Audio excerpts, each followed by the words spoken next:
I'm so glad to connect with you all. Yes, so about TPC, I want to really appreciate. Charity introduced me to TPC and also to share my experience. TPC has been a home to me, a place where I find, people who are intentional. It's more than a network, but rather a movement of professionals who are not only looking at growing their careers, but as well as um, developing themselves in other key areas like finances, and mostly creating different income revenue streams so that we can be able to support ourselves and also others. And so it's good that we have been on this call and we have chosen to take this path. TPC started these webinars way back in January. And actually last week is when we were having a recap, a review of our of the first quarter of TPC. TPC, we have these webinars every Wednesday, every Friday of the week, same time. And we have members who are principal members, paid up members, and also other members who join through these webinars and who benefit from the programs. And so I want to appreciate so much the paid up members, the principal members, for the generosity. They made a contribution to make sure that these webinars can reach everywhere. We appreciate them. That contribution they made is to make sure that the vision of TPC, the growth and the development of ASOL can reach the entire world. And so I appreciate them, and members on the call, you can join me to appreciate them with virtual claps for the great work done. We also have members who join through to pick knowledge, which is good. We all are not the same, and we are here for each other, and that's why TPC is here. However, there are very many benefits that the principal members benefit.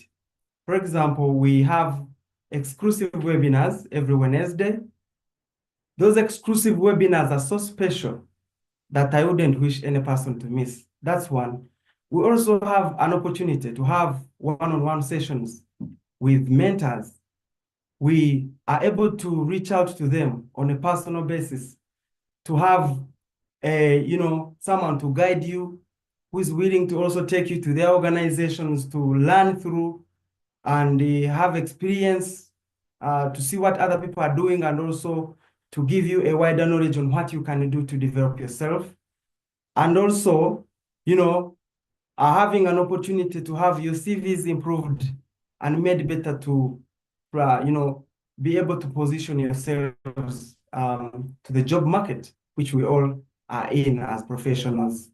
And so those are some of the benefits, and more others are like connections, getting to know people who are intentional about growth, who want to be better people, who want to grow and achieve more things. And so I urge each one of us to join and become a principal member, make that contribution to make sure that this message of growth reaches everyone in the world. And TPC, like I had shared, we started these webinars way back in January. We were evaluating ourselves, how far we've gone. Last week, we had a recap of, the trainings we've had. We also actually had a masterclass. And so as TPC, we are moving forward. The question I would put is, how are your goals? How are you tracking up your set objectives? How are you evaluating yourself? Do you have goals for yourself that you've set to achieve in a certain period of time? Let's say by June this year or at the end of the year or in 5 years. Because as TPC, we believe in growth. We know that as we are moving this journey with individuals, want to see them achieve, want to see them growing and becoming better people, not to remain stagnated. And so we need to set visions, we need to have key targets for certain periods of times, and we evaluate, are we achieving them? By the end of January, they are already gone. And so as TPC, that's not what we are encouraging, but we want each person to grow, and we shall have testimonies in the future. And so I want to emphasize this fact of growth. It's something that is a call for each one of us on the call to wake up, because times are changing. Personally, I was born in the millennial age, whereby the millennials are people who like to read, researching, going an extra mile. But seasons are changing, whereby now we are in the Zoomers, the Generation Z, the Zoomers, people who seem to be very busy, volatile people who don't have time. They want simple things, simplified life, whereby if someone is able to watch a simple clip, a video for probably 10 seconds, has already captured the whole concept. Those are some changes that we need to, realize.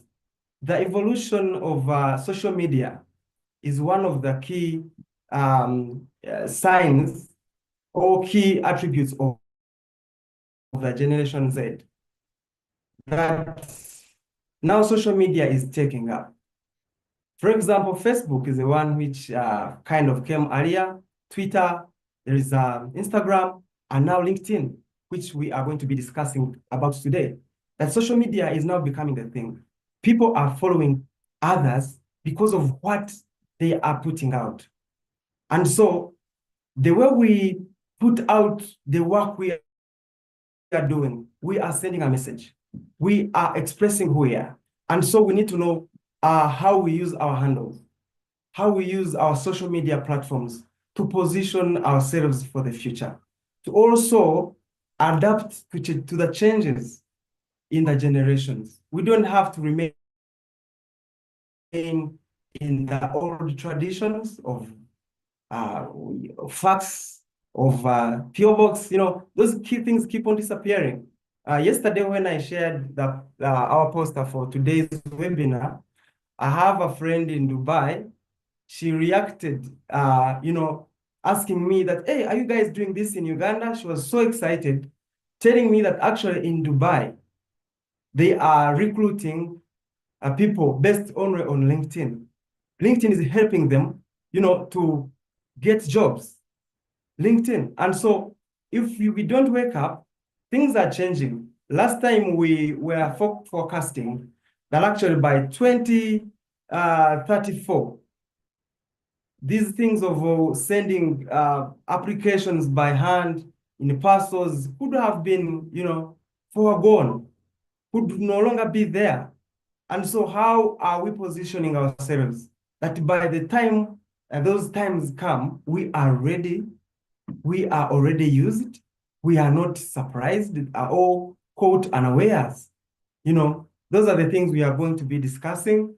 And one of the baby steps we are taking today is our topic of personal branding on LinkedIn as a means to make sure that our members, anybody who listens to this call, is not going to remain the same, is not going to remain in the old generations. We are going to adapt to changes so that we are able to tap into these resources when they are still fresh. People are not yet realizing these things, have not yet realized these things. And so we need to use this opportunity right now so that we can be able to be used to the systems and also to position ourselves. And so this is taking me to the explanation of our topic, which is introduction of our topic, which is personal branding. and more specifically on LinkedIn, which we have looked at as a professional site, a site for professionals, and that's what we are looking forward to our speaker giving us more knowledge about. But before I head to that, I would request to know if there are some expectations from you, the viewers. If there is something you would be expecting from this webinar, you could kindly share it so that we keep evaluating to see whether we shall satisfy some of your needs. And also, our speaker shall be noting them down to see that at least everyone has benefited from this webinar. And so you can use the chat. You can use the chat to send in your expectations. I'll be able to follow through and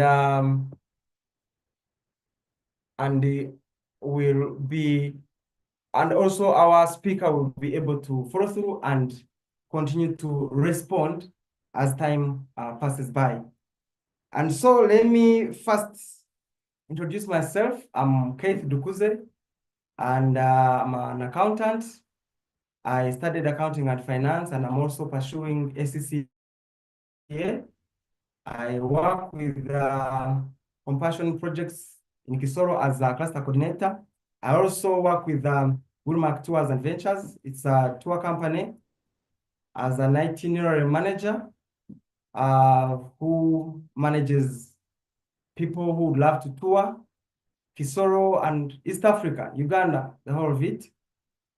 I can, be the person you can rely on in case you have those plans. I also am a farmer. I do agriculture and I deal in sales of produce like beans and Irish. So in case you have any businesses, please don't forget to think about me. I can be at your service. I want to take this opportunity to welcome our speaker, but before I do that, just to share with you a recap about her. I've been sharing with her in recent times, and I've been amazed by what she's been able to achieve, at such a young age. She's by names of Bulya, Ritah Martha, and is a LinkedIn growth expert, a personal branding strategist, social media manager. She's a speaker and an administrator of August House. We all know our MPs that we send to Parliament, but she makes sure that they receive that within environment. She's the administrator at the Parliament of Uganda, and she's also an actress.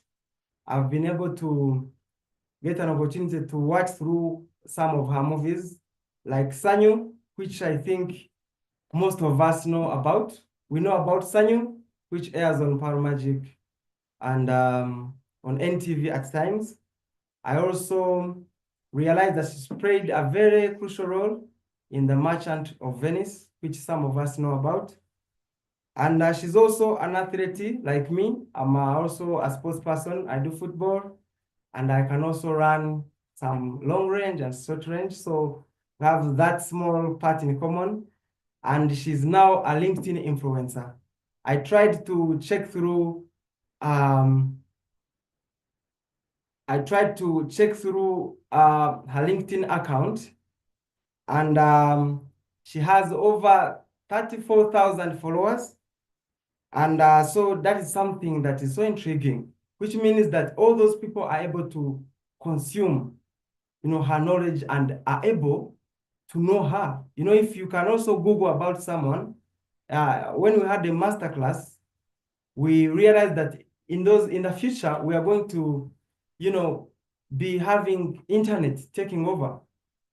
So that by the fact that someone thinks about you and they type your name on Google, they are able to, see everything about you. they're able to follow through your handles and get to know everything about you. So if you check on her Instagram, on her LinkedIn page, you're going to be able to see that she's been positioned. She's positioned herself to achieve what she's been able to achieve. She's also worked with hundreds of brands, helping people to get a brand voice, gain visibility and authority, and monetize their brands. And so if you are someone who really wants to monetize your brand, to expand your brand, please, you can continue to reach out to her. She's also the founder of BMAR Agency, which is an agency helping brands to grow and reach their full potential. She loves to inspire others, and as such, she started a series of inspirational people where she shares stories of people who have grown up in our neighborhood and also living with inspirational lives. And her favorite quote is, "Inspiration lives within us." She lives by the principles of kindness, gratitude, and respect. And so, with that brief, let me take this opportunity and to request you members to join our online hands together, and we welcome our speaker for today, Madam Ritah. You're welcome. Thank you so much.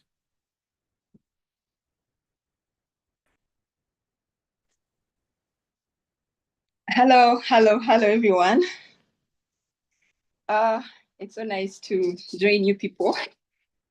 Sadly, I got a busy day, and so I feared to go home because I imagine by the time I reach home, I might be late. So I'm in my office, but it is all good. How is everyone doing? I am very happy to be here. I'm very happy to have all of you. They just introduced me. My name is Bulya Ritah. I'm a personal branding and LinkedIn growth strategist. I'm a social media manager. I help people, busy professionals, people who can't manage their LinkedIn. I help them manage their LinkedIn pages and other social media platforms. And then I am an administrator, like they told you. It is so nice to have you. It is so nice to have all of you. So who is Bulya Ritah? That is briefly about me. That is my brief introduction. Thank God he shared much of it, much about who I am. And I've also just added on to that. I love athletics, yes. I ran for Parliament of Uganda in the East African Games. I'm an actress, but for now, I'm not all those things. Right now, I'm here to speak about personal branding. How do you position yourself? How do you stand out and grow your career on LinkedIn? Okay, why am I here? To help you with that. Why are you here? You want to learn how you can position yourself on LinkedIn so that opportunities can find you, so that people can see you, so that you don't chase opportunities, but opportunities chase you. That is the whole goal. That is the beauty of personal branding. Personal branding will help you position yourself in a way that people will come to you. Opportunities will come to you. Jobs and promotions will come to you. You don't chase them as long as you do the right thing, as long as you put in the work, as long as you are intentional about it. It is very important to be very intentional when building your personal brand, because if you are not intentional, you will fail. Anything can, just like anything, the moment you start, even if it's marriage, even if it's business, if you don't put your all, any slight glitch will make you give up. I don't want you to be the one that gives up. I don't want you to put in 1 year, 2 years of work and then you give up. I want you to build a brand and make sure that you benefit from this brand. So I believe we all want to get opportunities. We want to stand out. We want to grow in our careers. So let me talk about the power of intentional career growth. Reference how the world of work is shifting.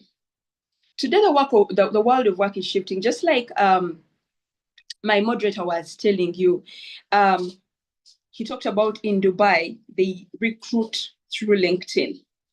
But who would have ever thought that they would recruit people through their social media? Because the truth is, LinkedIn is a social media. It's just that it is a professional social media. It's more of professionals, not where, you know, insults are thrown and all the dirt is thrown. This one is more professional, but it is still a social media platform.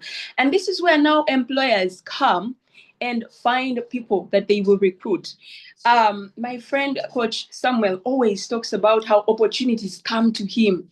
Like, people see the work he's doing and they come into his inbox and they want to offer him job opportunities. It is happening to very many people who are very intentional in building their brand. Someone just comes into your inbox and says, I'm recruiting for so and so, this position, and I find you as the best fit. I'm managing, I told you I'm a social media manager. So I have people I help with their LinkedIn because they're busy professionals and they don't have time for that. So there is this one person's page I was managing, and this message comes. And the hiring manager is saying, I was going through your profile and I found you as the best fit for this position. Please let me know if you're open to discussions about this position. I'm like, wow, this is interesting. Like, you don't have to apply. Hiring managers just come to you. So anyway, the world is now turning into digital. I mean, everything is coming to digital. So digital presence is very important. Do not ignore that. If anybody out there probably saw this on Facebook or Instagram and came and joined, but you haven't joined LinkedIn, this is your cue to now open an account on LinkedIn, because they don't hire through Instagram. It depends. By the way, when you're building a brand, you have to know your clients. Where are your clients?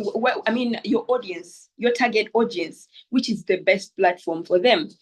For example, for people like accountants, for people like engineers, for people like, us professional work. I'm not saying actors and actresses and sports people are not professionals, but there is this office work. Can I call it white collar jobs? LinkedIn is the right place to build your brand. Whereas if you're an actress, a musician, a comedian, a sports person, Instagram will work for you. They will hire you. Recently, I had gone for auditions for Damali, and what I learned that they were hiring, they were auditioning people based on their profiles on TikTok and Instagram. How well are you performing? How is your act on TikTok? How is your act on Instagram? So because even actors are employed, that is their work. Comedians, that is their work. So probably there's one here. You need to know where your target audience is. Much as for us professionals, we can also go to other platforms and sell ourselves there. I love Coach Samuel. He's doing it so well. He's almost everywhere. He's on TikTok. He's doing so good. He's on Instagram. He's on Facebook. But it is very important to know where your base is. And for us professionals, LinkedIn is our base. So if you haven't opened your page, this is your cue to open your page. I was talking about the power of intentional career growth. If you're being intentional about your career, I'm going to dive into personal branding, but this is my brief introduction. And there are things that you also need, like soft skills. You need to invest in soft skills very much so. Because we are at a time whereby people have studied a lot.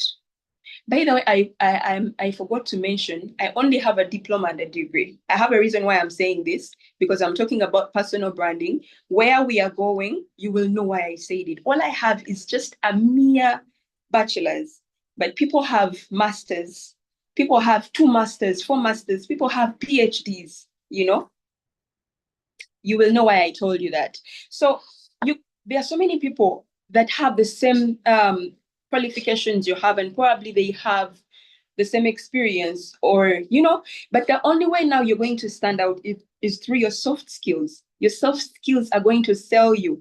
There will come a time when they have weighed all of you and you're now on the same level, you're applying for the same job or you're applying for the same promotion position, and what will help you is your soft skills. That is what will elevate you and take you to the next level. So invest also in soft skills, and then networking is very important. Like I say, this is just an introduction. I will dive into these things deeper. This is just a mere introduction. Networking is very important because, today's world, much as not everywhere, but especially some of the government jobs, you need to have a godfather. You need to have a person up there. I didn't say everywhere. I said some places, and especially in government and in a few, not everywhere. Yeah, you need to, for you to get a position, you need to know someone. So it is very important to invest in networking. Okay, so I'm setting expectation. What are you expecting from this? In this session, we're going to explore how to position yourself, how you can get seen, how you can be valued, how you can be chosen for opportunities, collaborations, and promotions. What is personal branding? I know many of us have heard about personal branding. Some of us know what it is, but for the sake of a few who didn't know, who probably are busy professionals that just got to see the link and join, for their sake, please allow me to explain what personal branding is. Personal branding is a strategic process aimed at creating, positioning, and maintaining a positive public perception of oneself by leveraging individual unique characteristics and presenting a differentiated narrative to a target audience. That is according to Wikipedia. But I have my own point of view, how best I define personal branding. According to me, personal branding is about creating an impression and a perception of yourself in people's mind. Creating an impression and perception in people's minds. Your personal brand should be able to create a perception and impression in people's minds, such that if there is any opportunity in a given niche or in a given field, you are the first person they will think about. You created this perception in them that you are the best in doing that. This impression that no one can do this better than you. Okay, so it is about creating a lasting impression and perception of yourself in people's minds, defining and promoting what you stand for as an individual, because also your personal brand is things like your values, things like your skills, your experience. These things define your brand. Okay, it involves crafting a unique professional identity and consistent narrative that distinguishes you from other people. Okay. Okay, so to better understand personal branding, we can define it in this way. Who you are. Your personal brand is who you are, what you stand for, and your story. That is your personal brand. Your story is your brand. You're your brand. Look at yourself right now. That is your brand. You're your brand. It is what you are that you can use to build your brand. Otherwise, you're going to end up copying other people. Sorry, I thought you're going to end up copying other people, and that is not going to be you. It needs to be you. Your authentic. That is why we always emphasize authenticity. Be you. Be real. Many brands are broken. Many brands have lost trust because they copied, because they pretended to be, or even people don't care about them because they know this looks like the other one. Well, it looks this person behaves like the other one, but I mean, be you. Your personal brand is you.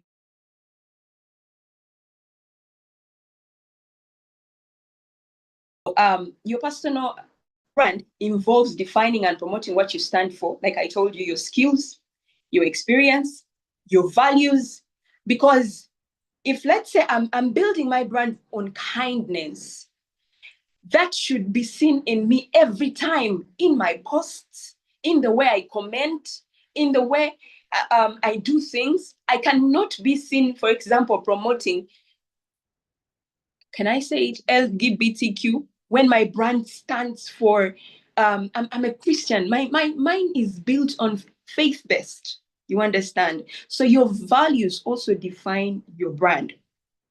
Personal brand is a combination of skills and values that make you unique. It should focus on what makes you memorable.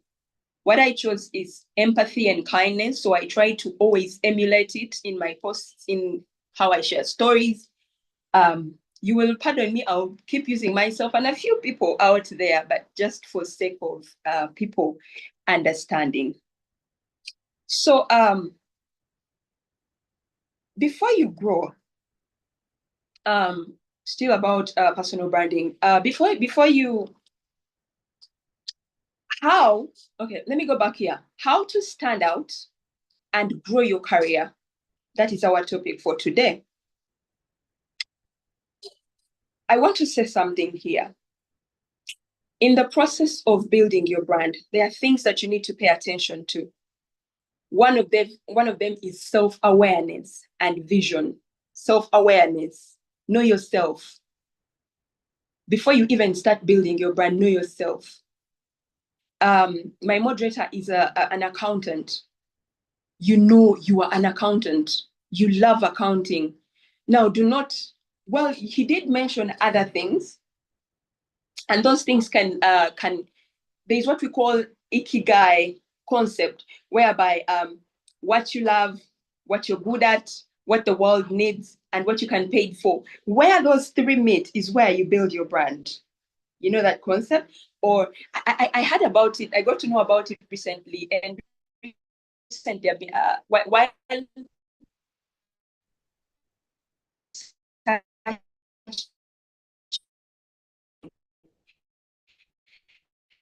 I go to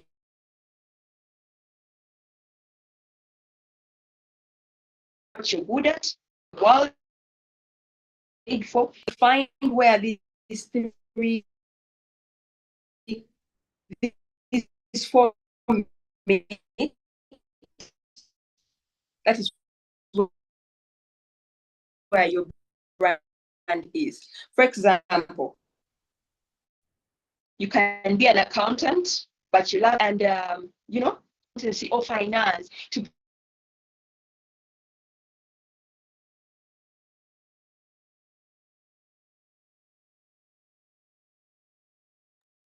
Sorry, I think we are losing her because of network. Let me try to reach out to her to know what could be happening. Will I get back shortly?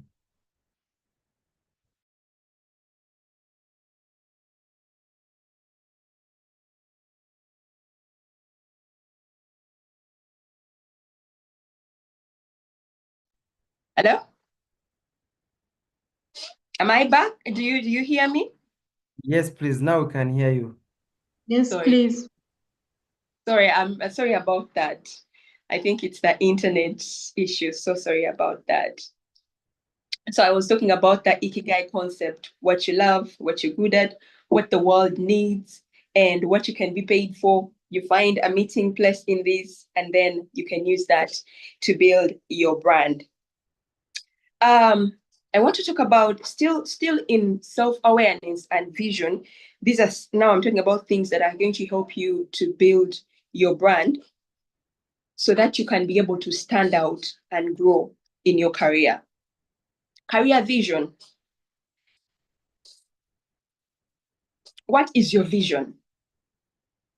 If you could do me a favor and write a 2 to 3 year vision. You could share them. I can be able to see them in the comments. What is your 2 to 3 year vision? What is your vision? What would you want to achieve? Where do you want to be in 2 to 3 years? This will help you also in building your brand. because as you're shaping your brand clarity, as you're doing all the things that are involved in personal branding, it's very important to know your vision. It is going to be your guide. It's going to guide you as you move on this journey of personal branding to be able to stand out and grow in your career. What are some of the steps for creating your personal brand? What steps, especially for someone who hasn't started, or someone who has started but you're lost somehow? What are those steps that you can follow to create a personal brand? One, define who you are and your unique qualities. Someone is saying to work in an international organization. Very good. Allow me tell you, thank you for answering. Let me actually focus on you for just a minute. You want to work in international organization. This means that as you're going to be connecting with people, you're going to try and connect with people in international organization. Sell yourself to them, be visible to them. And after that, whatever you're going to be sharing, share in such a way that your content is so valuable that this international organization cannot ignore you. Share your soft skills, share your hard skills, share the unique qualities, unique proposition that you have that will make you stand out. Did you say I want to be at UNICEF? Okay, I will handle those things later. Let me go back to this presentation. So define who you are and your unique qualities, your skills. Because like I told you, your brand is you. You cannot, I cannot be an administrator and build a brand as an engineer. They don't match. I need to build a brand in something skills that I have, you know, the experience that I have built, you know, my personalities, my strength, and my values. Okay, you can be an accountant, but you know you're talkative. You talk too much. You know yourself. Yes, I'm an accountant, but I talk too much. Now you're adding public speaking or moderation or moderating events or emceeing. You can add it to your personal brand because now remember that ikigai.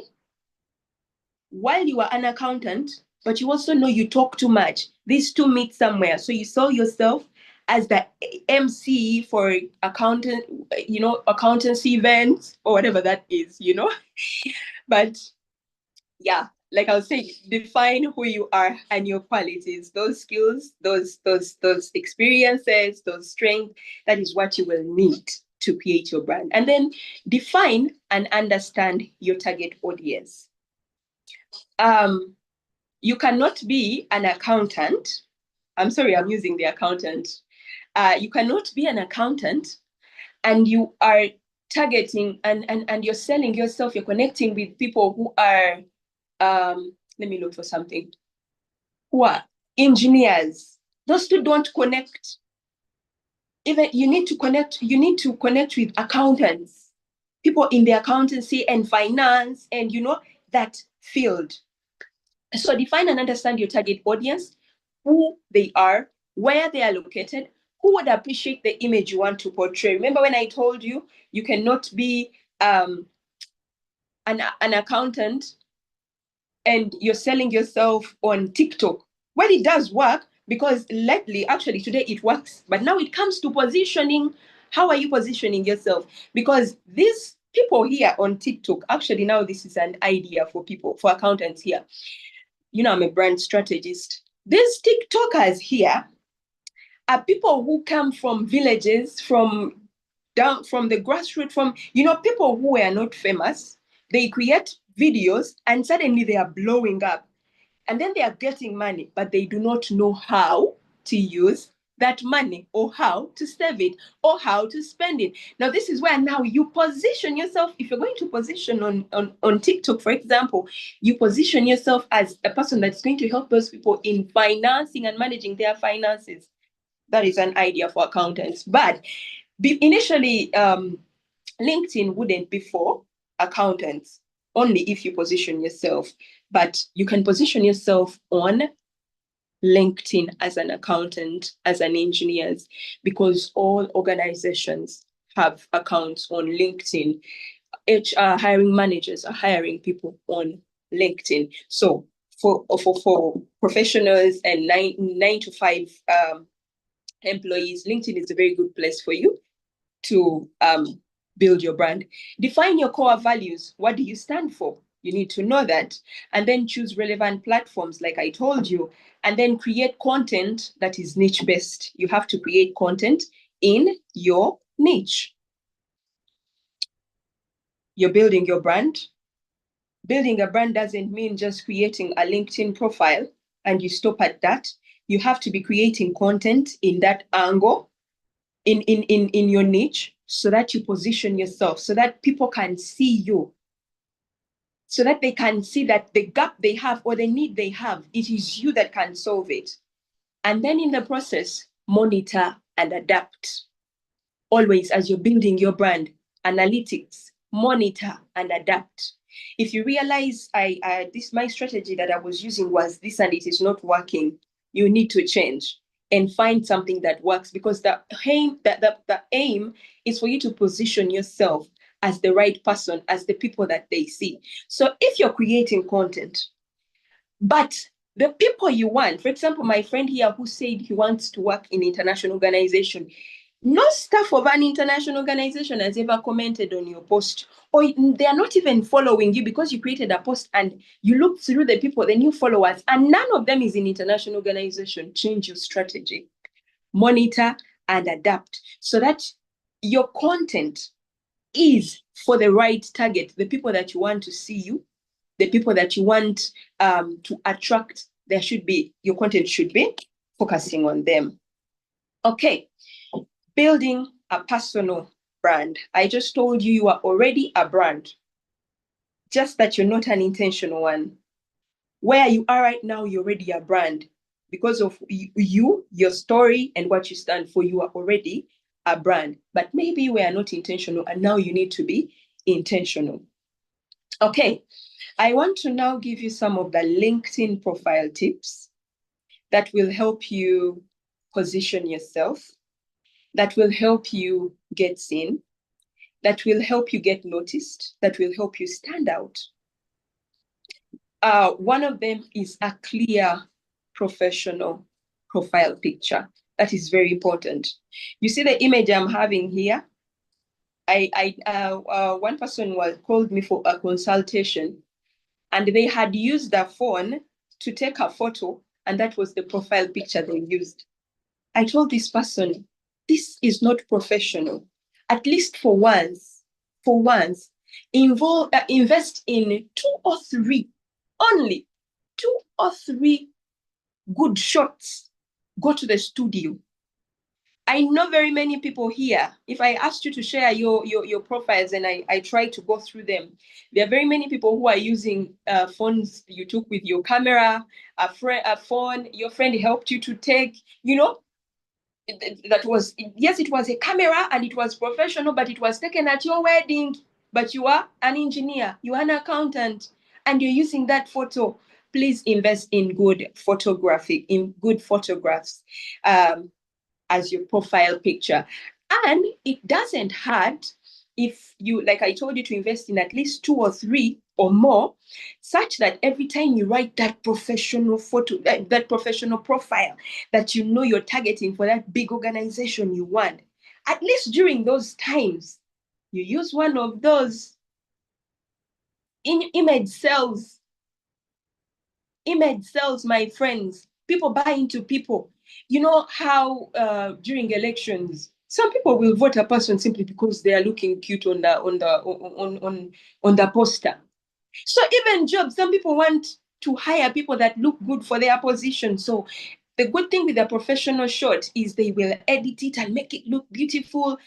Let the hiring manager be disappointed when they see you, but at least for now, let that profile picture look really beautiful and stand out. That when they look at you, they be like, we want her, we want her on our team. Okay. And then craft an engaging headline. Not just your title. I have seen, but for us professionals, actually, I'm a strategist. Coaches will tell you that you need to craft a headline that says, I help so and so to stand out in so and so. But it is a bit different for professionals, especially if you're not looking for clients, because many people on LinkedIn are looking for clients. For you, you're looking for a job.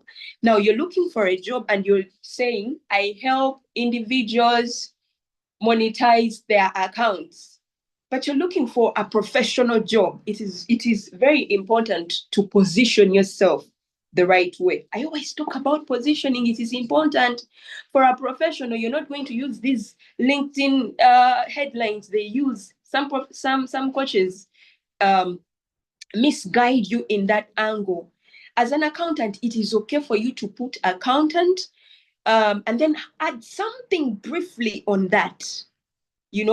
Accountant.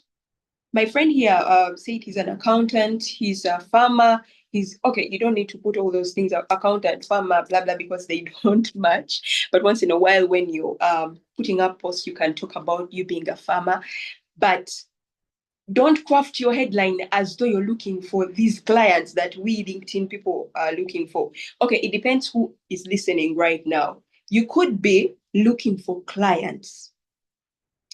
For example, I am looking for clients to help them strategize. So my headline will read that.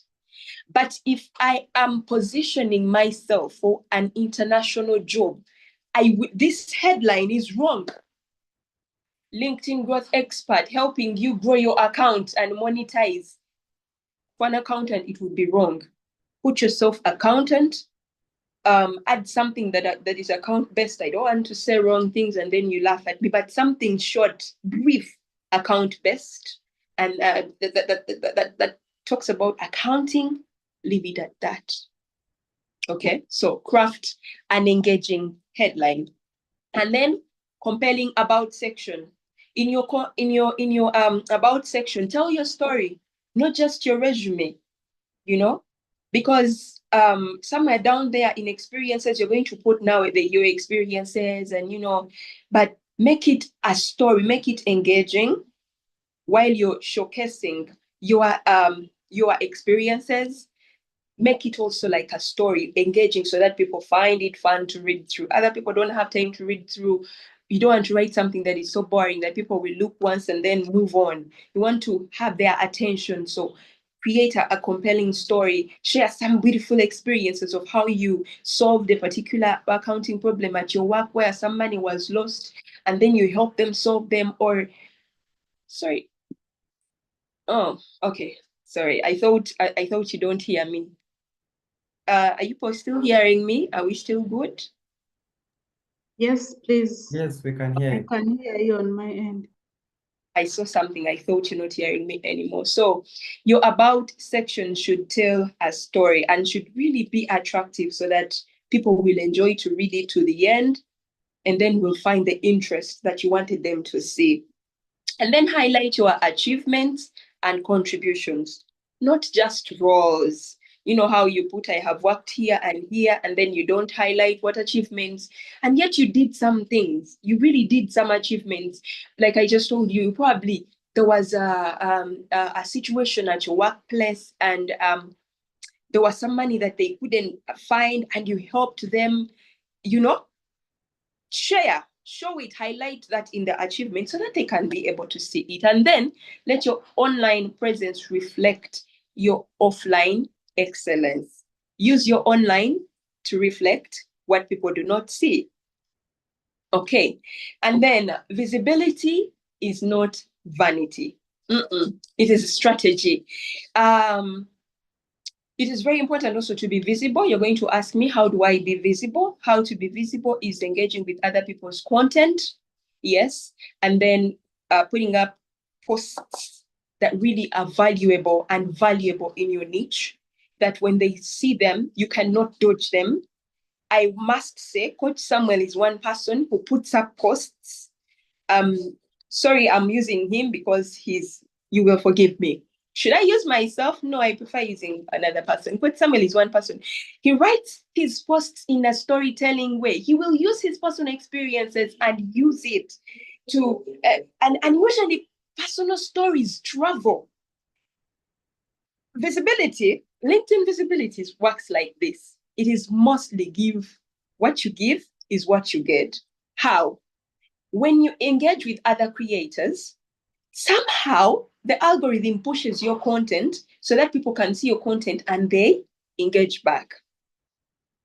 But now there are types of content which you can put it out there without engaging and it just moves.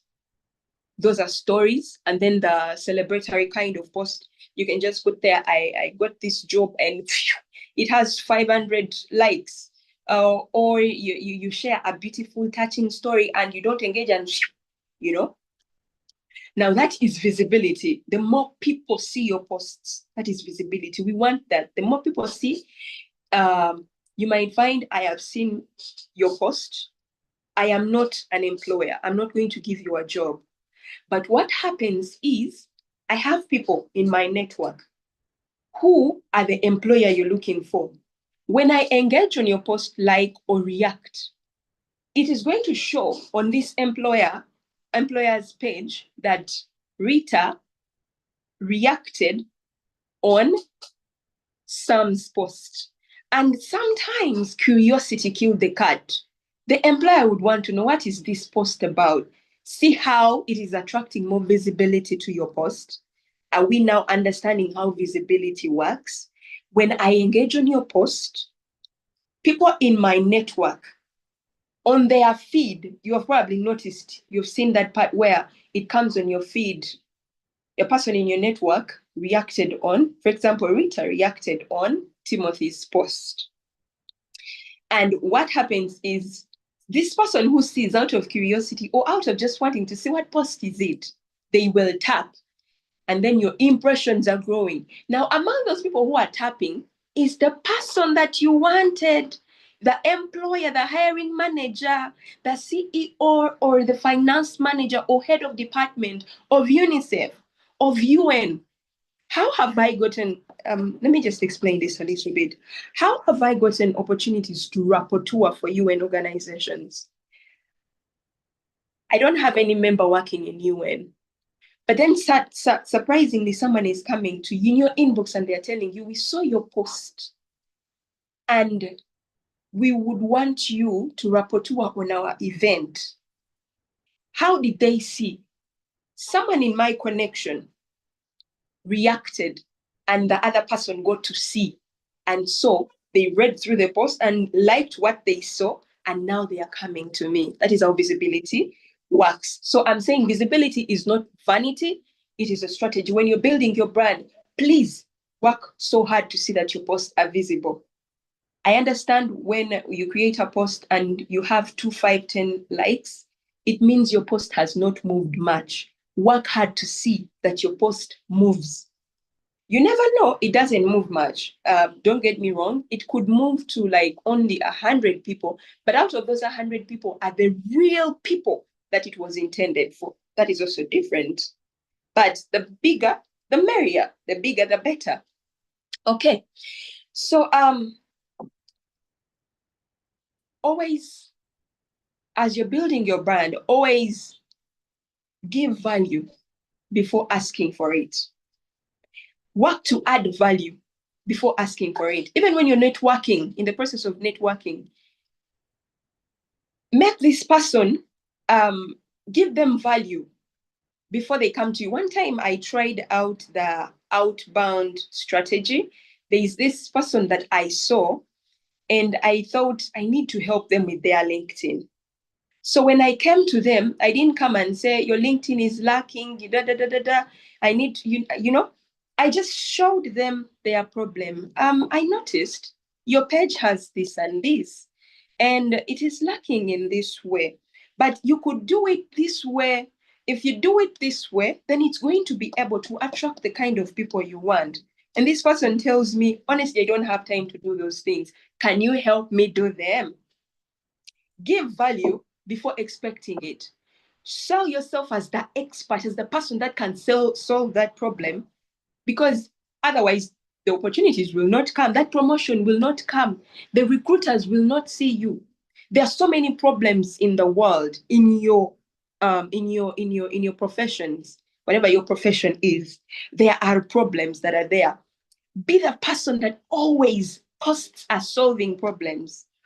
And the good thing we have AI these days, ask AI to help you come up with a very good solution to a problem. Be selling yourself as the solution provider to problems so that the employers and the recruiters and these people get to see you.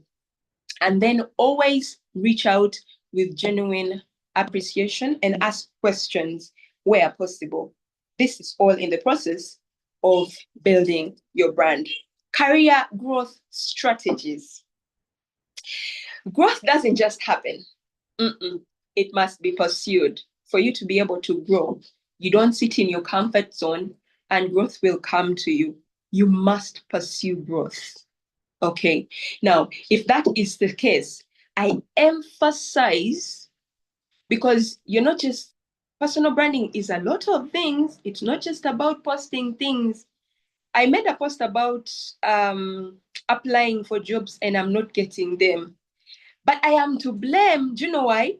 I am selling myself in something different. And I'm also learning skills in a different angle. And then I'm going for jobs, in a different angle. So clearly, those things are clashing.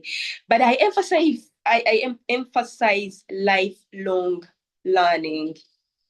There are so many platforms where you can now study from. Always be eager to learn because the world is evolving. What you know today, tomorrow might not be so much help, or it might be obsolete now, and there's probably something new at the moment. So always be eager to learn. Coursera, ALX, LinkedIn Learning. Use those platforms to learn, to upskill, to grow. It doesn't matter what your profession is. I know I'm talking to people in different fields, even though I've been using accountancy. I know there are people who are marketing strategists, who are social media managers, who are, but even as a social media manager, you still need to invest in learning, because what you might think is how things work might not be how they really work. It was until I dived into social media management that I realized it is so much more. It's not just about getting someone's account and blah, blah, blah. There is so much that goes into it. Invest in learning. Pay for those courses if you have to, so that you can grow. And as a professional, ALX, LinkedIn Learning, use those platforms, learn, so that when the opportunity at a certain point does come, because it will come, you're found ready. You're not found wanting. We are talking about standing out and growing your career. But you're not going to stand out when the degree you have, for example, is the only academic paper you have. There's so many certificates. These days, there's project management, if you're an accountant and you also add a project management short course at UMI, is it UMI? Yes. You would find yourself standing better chances than the other person who is just an accountant, and that is all. If you're an accountant and you're doing SCCA, you're doing CPA, you're helping yourself. You are a social media manager, and you do that course in virtual assistancy or at ALX, you'd stand better chances than a person who will just sell themselves as a social media manager. Okay. Growth must be pursued. Yes, growth must be pursued. You don't just sit and it waits for you. No, growth happens outside your comfort zones. Be ready to learn, be eager to learn. And then take initiatives. I'm talking about career growth strategies. I started by saying emphasize in lifelong learning. And now I'm saying take initiatives. Be the one who raises their hand for projects or assignments. Let me confess my problem. You know me, the truth is, I'm more of an introvert out there, and I'm an extrovert on LinkedIn. I talk too much on LinkedIn, I'm telling you the truth. I'm the person who, before, now I've changed because I'm learning and I'm growing. We sit in meetings. From the time the meeting starts to the time it ends, I'm listening, nodding, taking notes if I have to, and things like that. You're probably like that. But you know what that is doing to you? You need to stand out. They're asking, Oma, you have an impromptu meeting and they're telling you there's this project that we need to do, that the investor has come, we need to do this very, very fast. And if you want to grow and stand out in your career, be the first one to volunteer and say, let me be the one to do this. By the way, let me tell you, you might not know how to do whatever it is that is involved in that project or whatever has come up. But the more you challenge yourself, because every time you have a challenge before you and you're ready and willing and you're intentional, you will nail it. And the funny thing is you will always nail it the best way. That's the funny thing. You will always do it because you didn't want to disappoint. So you invested your time, you researched, and you do it perfectly. And plus, you can inquire from your fellow professionals and ask for advice and how best to go about it. But always take initiative. Be the first one to raise your hand and say, I will do it, even though you know you cannot do it. Mindset. As long as your mindset says you can do it, you will do it because you will research, you will read books, you will do everything, and you will nail it and do it the perfect way. So always take initiatives and then communicate your wins.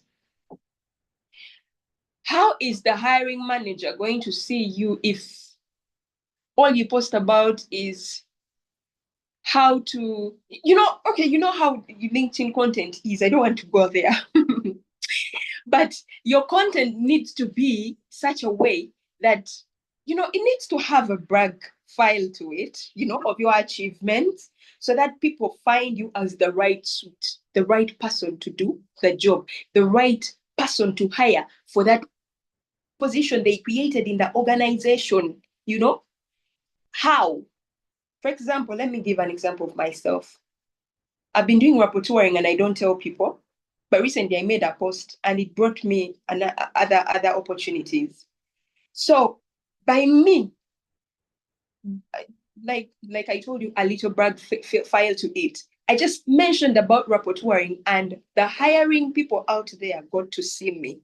So even you, what is that achievement? What is that thing that you have done?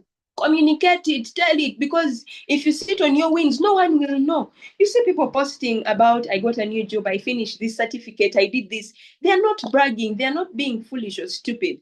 They are selling themselves, they are showing themselves as I am the one that you need, okay? So communicate your wins, keep a brag file of achievements and impact. What impact? When you did this, what impact did it create? Don't forget to leave those things out and always ask for feedback. Feedback is a fuel. Learn to ask for and apply feedback. Well, when you're given feedback, for example, if you tell me after this session that Ritah, this, and this, I need to work on this. You talk too much, I need to work on that. You use a lot of hands, I need to work on that.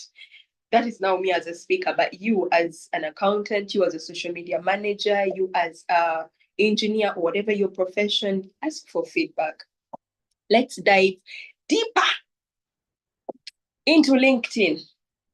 Best practices again for building a strong brand.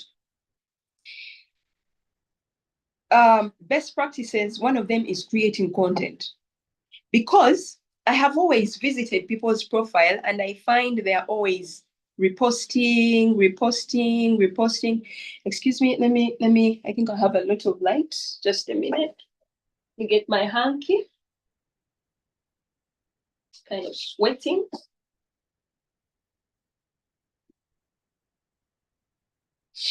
Okay. So I usually find people whose pages, the only thing you find there is they reposted someone's content, that is all they do. How are you going to stand out? How is the employer going to see you? If all you do is repost other people's content, you need your own content because your own content has your blueprint. It has, what I told you, your brand is you, what you stand for, your story. So the more you create your content, it has your blueprint. These are the things that the employer is going to look for. They're not looking for the good posts you repost, the good posts that you repost. It is okay to repost. I always repost. But always, amidst reposting, also post your own content, your own feel, your own language to your posts. Okay? And some of the how you can get content ideas, or where you can get content ideas, tell an original story. And like I told you earlier, stories always sell. And then share wisdom from a book. Lately, there is my friend Sumaya, who shares about a book by Mel Robinson, or Let Them. And I think she has given a day to sharing about that, even though she's in HR. And I enjoy them. I'm very sure there is another person out there who enjoys them. And some employers, there are funny things that people might want in a person. They will want a person who reads books because it shows you as a person who is open to learning and growing. Okay, so just you sharing insights from books that you have read, you're selling yourself out there for career growth. Yes, you are. And then create a chorus of evidence, evidence-based tips. There's so many ways to get content ideas. And then you can share lessons from your journey. You can share what you're learning or what you're reading. You can ask thoughtful questions to start discussions. All these content ideas that you can use. LinkedIn Deep Dive 2. One was content creation. 2, engagement. LinkedIn works on engagement. I told you LinkedIn is a platform where what you give is what you get. Facebook is not the case. For example, for me, Facebook, I will post and disappear and come back to a post and it has over 100 reactions. But LinkedIn is more about what you give is what you get. When you engage with others, they engage back with you, and that is how you gain visibility. Also, engagement is so good in such a way that you're selling yourself. For example, there is this very educational post. And then you come and you're among the first people to comment. And by God's grace, this post goes viral. Do you know how many people are seeing you and seeing your comment? Now, if your comment had all, you added on what the post was saying, you added more matter, more volume, more value. People are going to wonder, who is this person? They click on your on your page. They will either leave a follow, a connection request, and if not, they are noting you down as people to look out for. That's the goal of engagement. Leave thoughtful comments on people's posts, especially when you see that post, especially if you're targeting yourself. It depends on what field you're in and what your target is on LinkedIn. Like I told you, we are different people. We have virtual assistants who are probably listening in right now. We have accountants. We have, different people.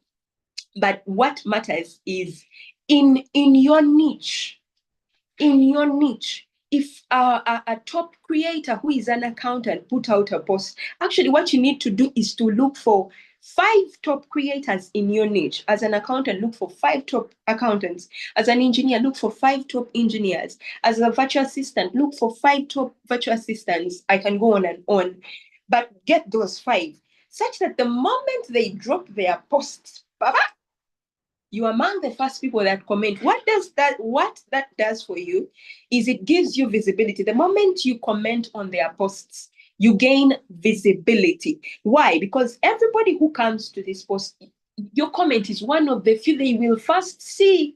And like I told you, if you've added value in your comment, what this is going to do is they will start clicking on your profile, leave a like on your posts, leave a follow, or leave a connection request or a DM. Someone might come to DM and say, I saw your comment. I've got those. I saw your comment on XYZ's post. And I found it insightful. I would want you to share with us. I'm organizing this kind of event, or I'm doing this and this. I would want for you to, there's opportunities come to you. They don't just come to you because you opened a LinkedIn account and you kept quiet, you're reposting, and that is all you do. No, commenting, creating content so that you get seen. Okay. And then number 3, consistency is key. Now we're diving deep in LinkedIn. I talked about content creation, number 1, engagement, number 2, consistency. And consistency, people misunderstand consistency wrongly. Some people think consistency is posting every day. Other people think consistency, because you can post every day, but what you're posting, some things don't have value. Maybe I have that tendency. Sometimes I post things that are not niche based, but I'm just posting because I'm speaking my mind. Because may I know the days where I put real posts: Monday, Wednesday, Friday.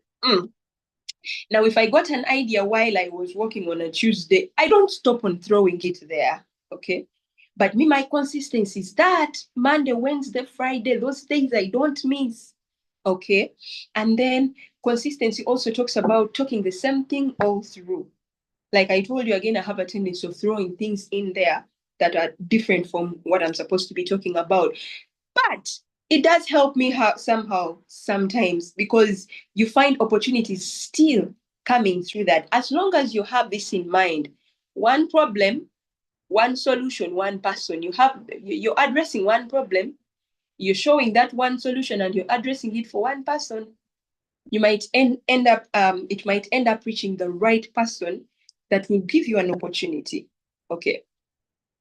And then authenticity, always be you. You want to get a job in a big organization. You're showing yourself as an expert, and then the opportunity comes, but you can't even use, those your, do you know I'm laughing at myself. I did business administration and majored in accounting, but the rate at which I have not been doing accounting, I've even forgotten tallies, but I didn't want to talk about tally. Hey, I beg. Anyways, so your content shows you as the expert in accountancy. You are a good accountant, but you cannot even solve a problem using the package that they want you to use. Invest in learning, but also always be authentic. Show yourself, sell yourself for who you are and what you can do. Don't pretend to be what you're not. Don't sell yourself for what you're not. Be authentic. And then passion, always have passion for what you're doing. As you're building your brand on LinkedIn, if you're not passionate about it, you will give up. The moment your post doesn't move, you're done. You're like, I've invested a lot of time, I've given it a lot of this, but it's not working. You're done. No, have passion, be passionate. That is why I told you, choose something that you love. Do something that you love, that you're passionate about, that you're skilled about, that you have the experience. And then build your brand in that. Offer value. I told you that. Then share your journey, and then communication, and then embrace okay. Before I continue, how much time do we still have? Okay. From what I just shared, from the little I have just shared, I know there's going to be a time of questions, but now I would want to hear, what is that one thing you're currently doing to stand out? Because these things need practicality. I'm going to speak and speak, but unless you make up your mind and decide, it is going to end here. Even next Friday, you will attend another one, another webinar, and then another webinar in another group, and then Mr. Moderator, can we give a few people to tell us, please, because I want now to make this engaging, because I've been talking and talking and talking. I want to hear from people. What is that one thing you're currently doing to stand out? Okay, yeah, thank you. I think this is an opportunity for individuals to share with us, please. Question. Okay.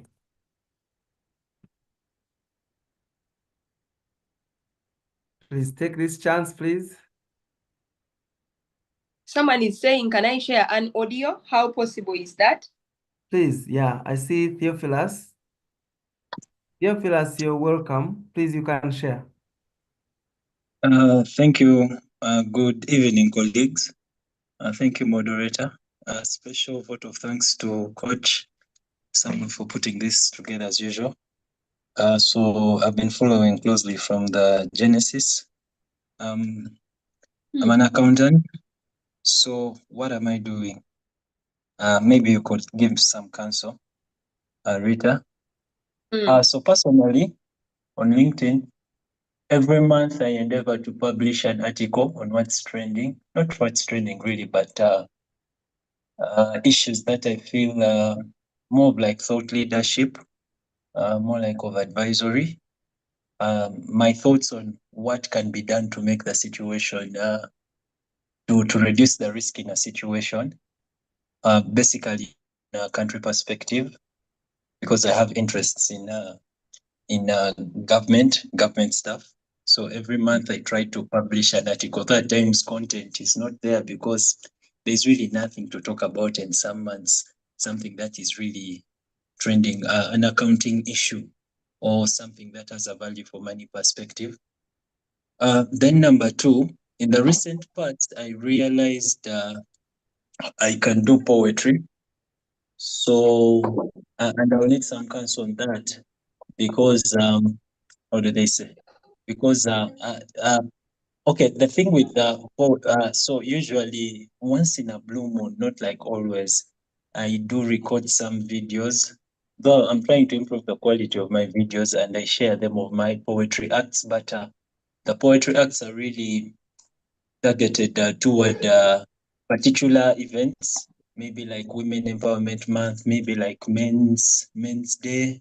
So I do poems around social activism because of some desires. Yeah. So, and I also try to post once every week, at least a Monday. Yeah. So that has been the past couple of months. I really started being intentional with it last financial year. I think it was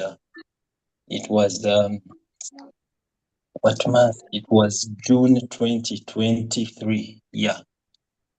Yeah. So that's really what I've been doing. But the query would be because okay, the thing with poetry is it gives you visibility in the sense that in case you're trying to lobby for, let's say, a scholarship abroad, there are things they consider beyond the grades.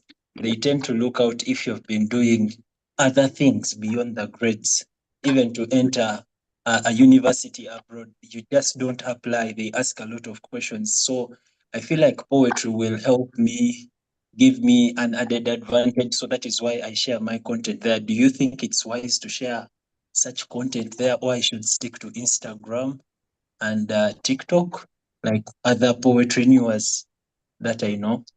Yeah, thank you. Okay. Can I respond to this one first? Okay, please. Yes? Yes, please go ahead. Okay. You actually just highlighted something that I liked. Thank you for that addition. Mute, this was unmuted. And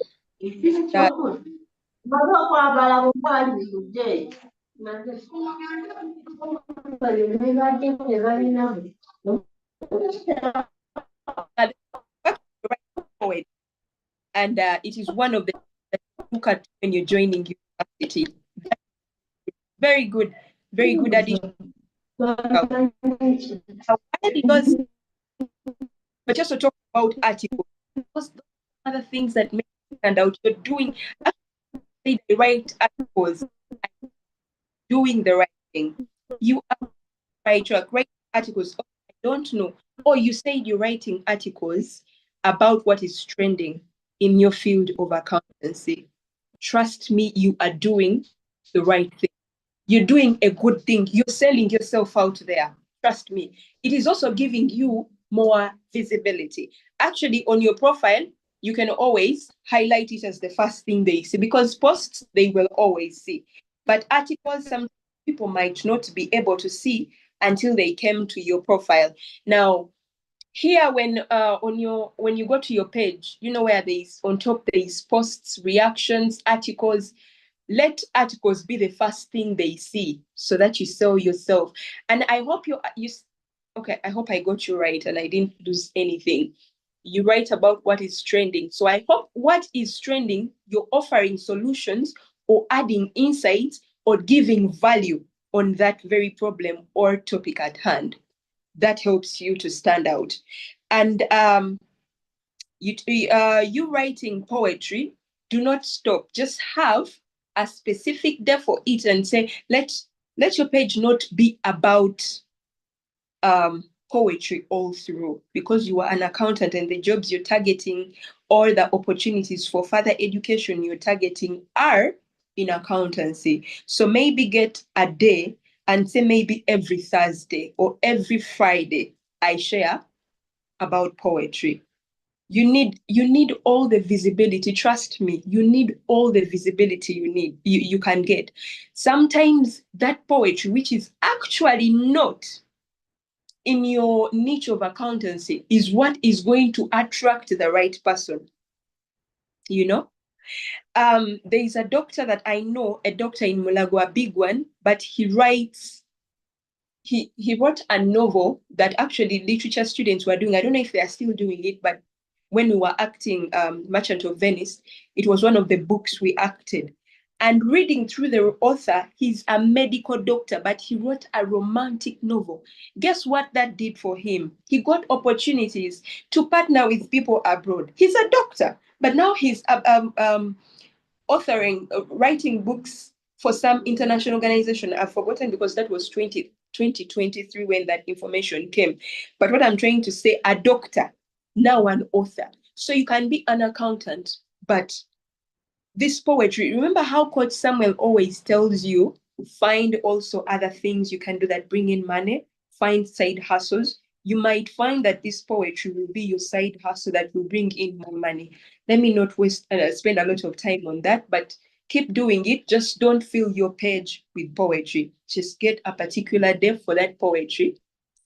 Okay. And then focus mostly on accountancy and things related with accountancy. Okay. Anyone else? I'm seeing Patricia Adonga Chen. She's saying, hi, everyone. I am monitoring and learning to adopt, engaging with other people's content. You're doing the right thing by engaging. By the way, there is a lot to learn in engagement. You know, when you see a good post that was mainly educational or insightful or informative, take time to go through comments, read through them. You also learn how to comment. You also learn new words. You also learn new things through comment section.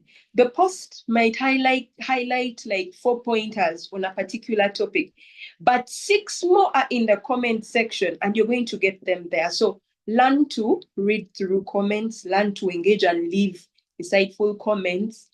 It attracts people to your profile, but also it helps you to grow and it gives you visibility.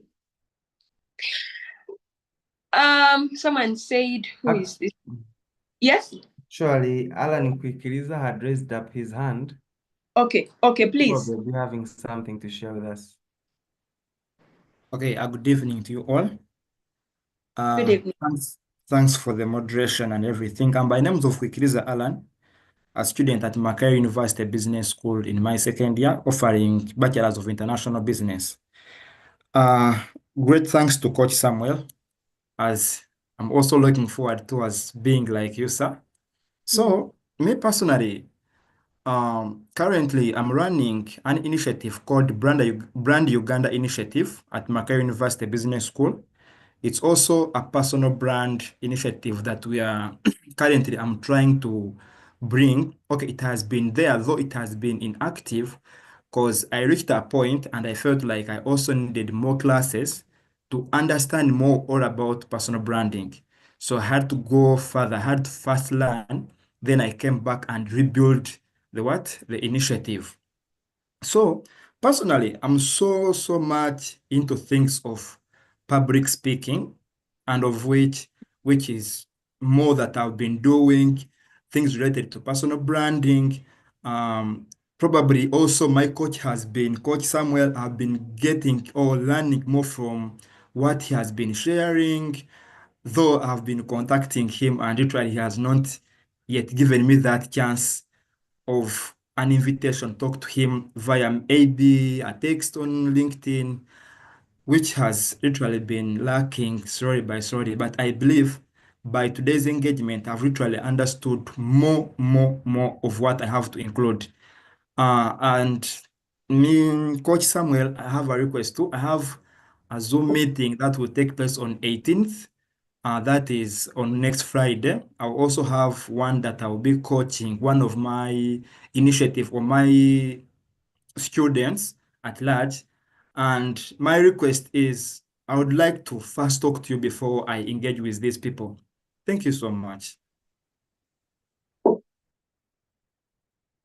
Moderator. Please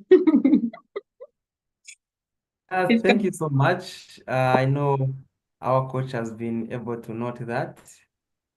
And he's quite a busy man. Please don't think he ignores you. Yeah. There's always Yeah. an opportunity. There's always time. Please don't feel. I know he was going to respond to you. Thank you. Yeah. Allow me add something about that. Coach Samuel is one of the people I looked up to when I started when I started being intentional about LinkedIn. I remember the year was 2022 when I decided now I'm going to be intentional. He's one of the people I looked up to, the people that had posts that, you know, posts that you read it and you love the message, you love it, like you keep looking up for those people's posts, those kinds of people. So Coach Samuel was one of them. And I remember I also approached him. I asked him, I want to apply for jobs, not because I don't have, because I had, but because I want to test myself. How am I industry ready in case things happen?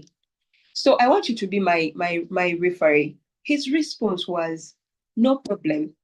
Just share with me your CV so that I am so that I what is that word? So that in case I'm asked something, I have answers, so that I'm more knowledgeable about you and what you've done and your experiences. But he is always approachable. That's what I can say. He's approachable. He's a good mentor.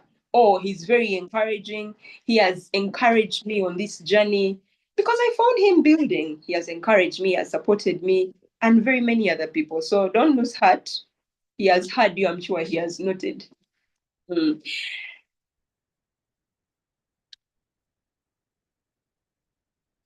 Okay. Mm. Moderator, Please. I know Hello, this can was, you hear me? but like I explained to people earlier, that I'm in office. I'm still in office right now. That is why you see me trying to rush these things so that at least by 9, I'm leaving and going home. So is there anything you want me to talk about? Anything that people want to ask? I'm really sorry interrupting because I knew I would be home by this time. But I got a busy day somehow. The time I wanted to leave, it was already 6. I imagined going through traffic. And then what time will I reach? And then I have to prepare. And then I have a baby waiting who wants the attention. I would not have given you the attention you need. So please pardon me for rushing you into this. Thank you so much, Rita. And I want to appreciate you so much for having shared with us your heart out, your knowledge, and practical details of how we can improve ourselves and be visible. I realize that actually we need to get out of our comfort zone. We need to take initiative of what we want. and share out what we do so that we can be visible. And so that means that we need to be involved. You know, at times we listen a lot and we do little. And that's why at most times we remain behind. So we need to wake up. We need to act on the knowledge we receive so that we can get benefits later on. I just think that we can head into a session of Q&A. There could be some members who have certain questions that this could be an opportunity for them to get some clarity. And I also actually had a question to ask. Please ask. And it's about LinkedIn Analytics. What are some smart ways to use LinkedIn Analytics to improve our visibility? Because we realize now the focus is on how can we be visible to those people who could be, you know, needing our services and who we want as individuals. Thank you. Okay, I want to open my LinkedIn so that I can say this looking at the analytics so that people can better understand it. Okay.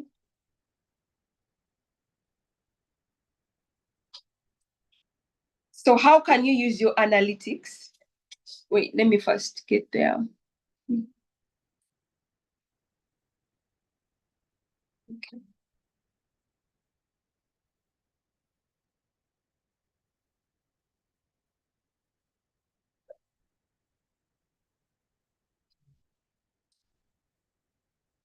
So what happens is down there is a word impression on the post. After you put up a post, you get impressions. I'm going to come to your question. Let me first help someone who, you know, doesn't know how this works. So below there's a word after the reactions, below reactions, there's impressions. Impressions are how far the people that your post has reached to, at least the people that got to see your post. Okay, so when the impressions are good, be happy that your post has moved.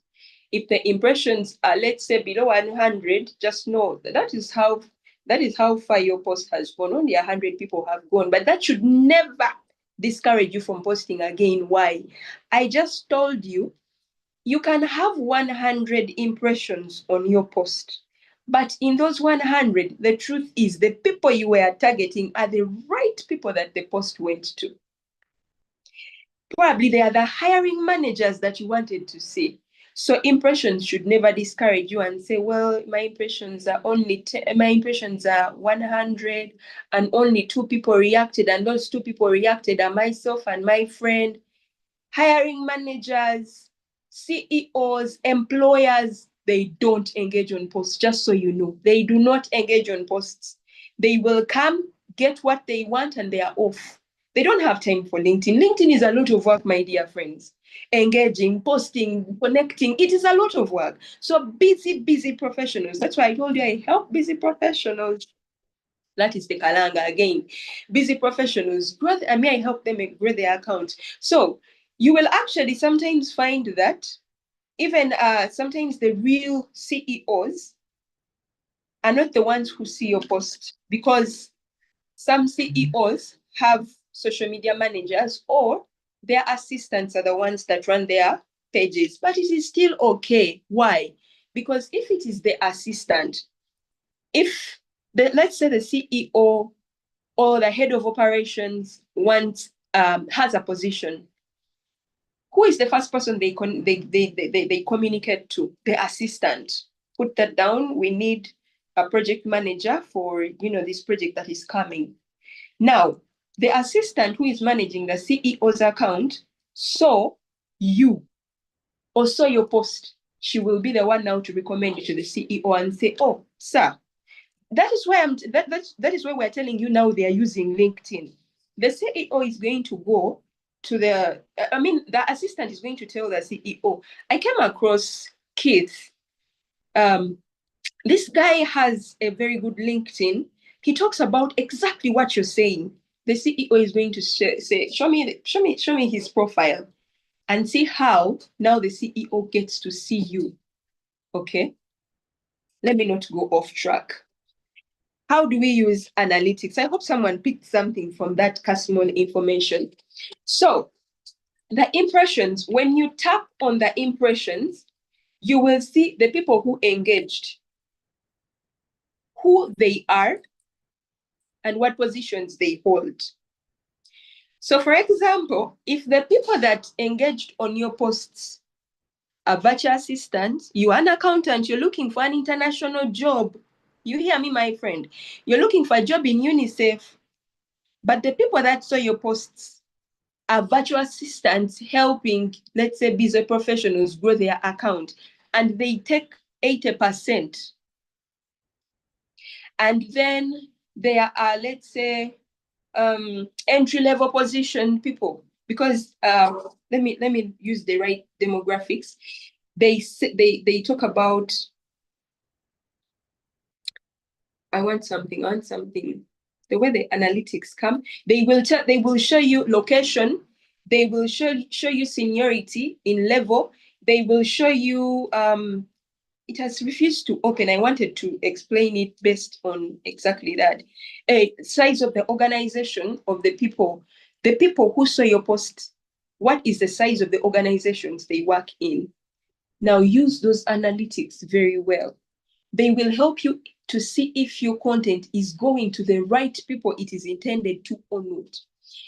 If your post has reactions, the most people that reacted are entry level in organization with 1 to 10 people, change your strategy. It's time now to work on your strategy. And when I say strategy, I mean your engagement strategy, your content strategy, your showing up strategy. It needs to be your target audience. If it is showing you that the people that saw your posts, 80% are senior level, 40% in organization employing 5,000 to 10,000 people, that is a good analytic. Know that your content is seen by the right people. That is how you can use analytics. Going through, see them, go down to the drawing book and say, okay, how many entry-level positions?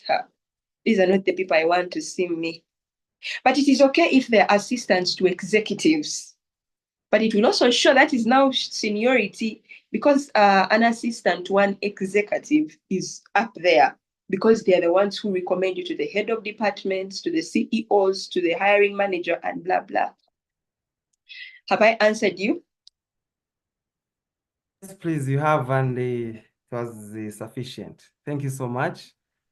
I realized that we need to know which kind of people we are engaging with as we position ourselves. Yeah, I don't know whether there could be someone else with a question. I see my brother Onesimus Byamukama. Could it be my OB from Chambogo? Onesimus, please, you can have the floor.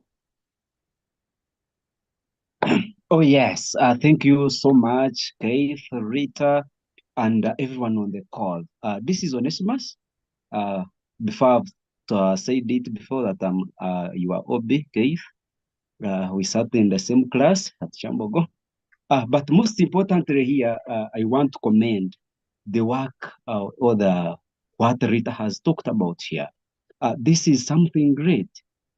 I've been intentional, and I've had her from word go, from what she said at the beginning up to the end.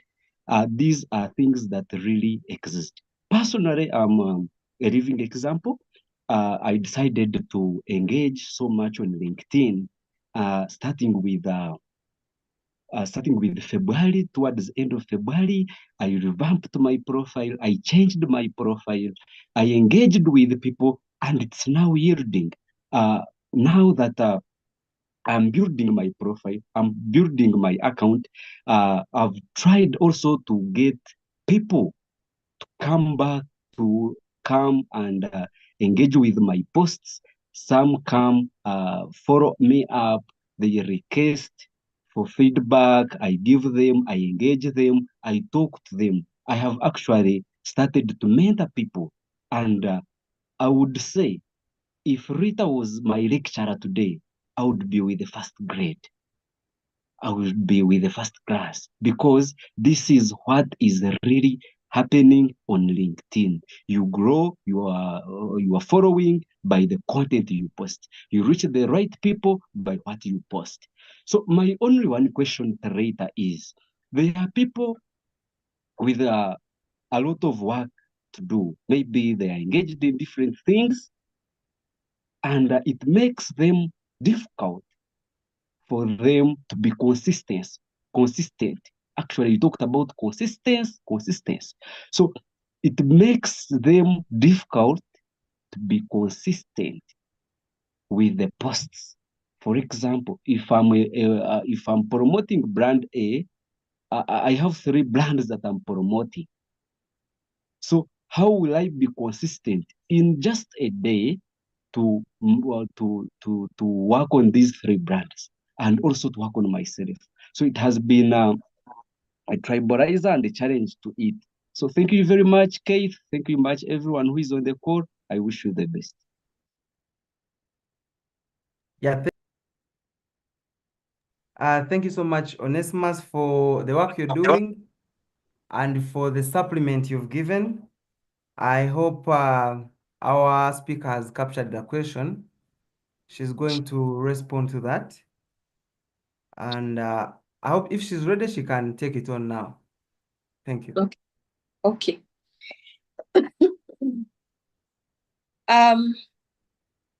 You asked, the name was Onesimus. Nice. Thank you so much for the feedback. That is now what I want. I always love to hear feedback. So thank you for the feedback. How can you manage your 3 brands? There's what we call,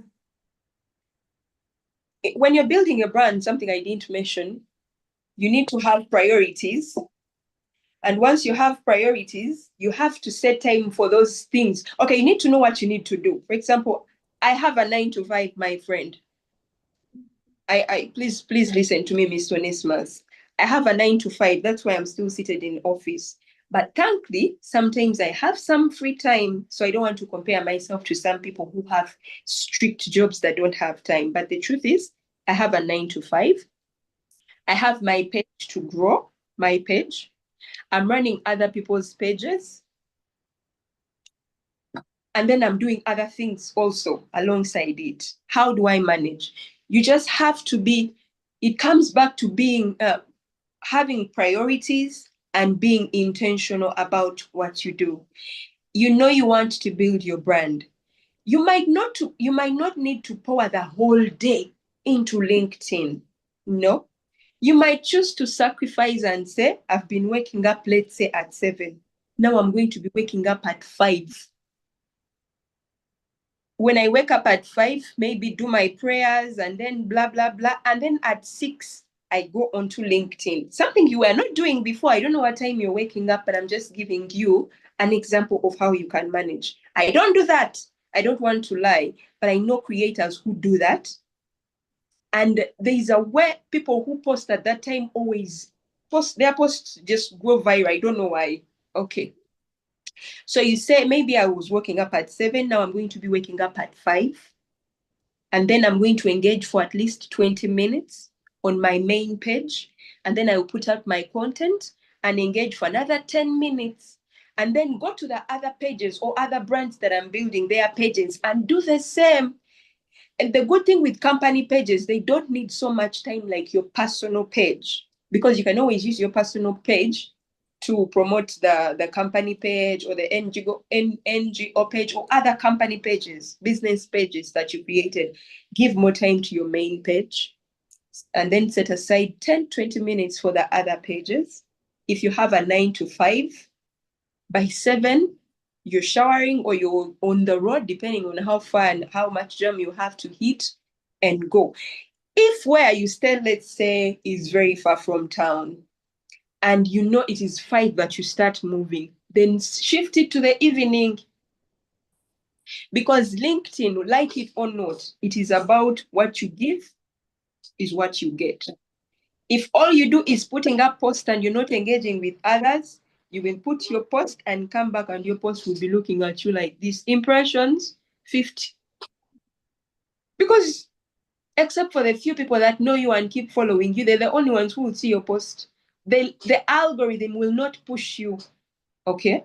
So, and then there is also what we call time blocking, even during the day. Because I don't wake up at 5 and I don't sleep midnight. No. How do I do it? I time block. I say I'm in office by this time. I know there are times when you're so busy. Maybe I'm going to be busy from around 8 to, let's say, 11. And then by midday, maybe my work will reduce. Even if it has to go up to 1. Now, 1 is the 1 hour I am going to prioritize on my account. If you look at my page, you'll see there are sometimes when I post at 1. It means that is when I got time. Even though my consistency is 9:30, that's when my posts go live.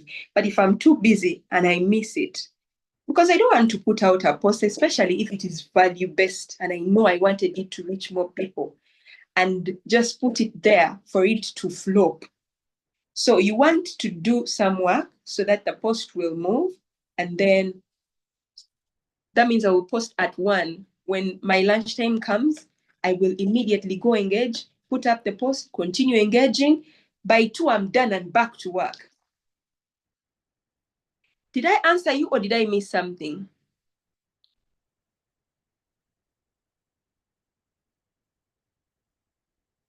Hello? Yes, you're on point. Thank you very much.